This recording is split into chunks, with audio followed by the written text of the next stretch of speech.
Saturday சாய்க்கு வந்து school லீவுங்கிறதுனால lunch box ஹஸ்பண்டுக்கு மட்டும்தான் லேட்டாக பொறுமையாக எழுந்து தான் வந்து மஷ்ரூம் பிரியாணி குக் பண்ணி கொடுத்துருந்தேன். இன்னைக்கு வந்து 9 o'clock அப்புறம் பவர் கட் ஆகிடும் அப்படி சொன்னாங்க. அதுக்காக வேண்டி வேலை எல்லாமே வேகமாக முடித்தேன். பட் பவர் கட் ஆகவே இல்லை.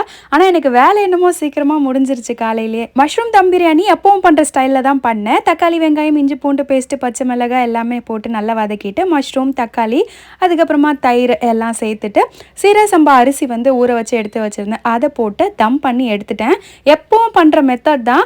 ஆனால் எனக்கு என்னமோ இன்றைக்கி டேஸ்ட்டு கொஞ்சம் கம்மியாக இருந்த மாதிரி தான் இருந்தது. அண்ட் சல்வார் ஸ்டிச் பண்ணுறதுக்கு ஒரு குட்டி டிப் ஷேர் பண்ணுறேன். நீங்கள் வந்து மெட்டீரியல் எடுத்து ஸ்டிச் பண்ணுறீங்க அப்படின்னா பேக்கில் இன்விசிபிள் ஜிப் வச்சு நல்லா லோ நெக் வச்சு ஸ்டிச் பண்ணோன்னா நல்லாயிருக்கும். 7G மூவிலெல்லாம் சோனியா அகர்வால் வந்து இந்த மாதிரி டைப்பில் தான் சுடிதார் வந்து வேர் பண்ணியிருப்பாங்க, பேக்கில் ஜிப் வச்சு.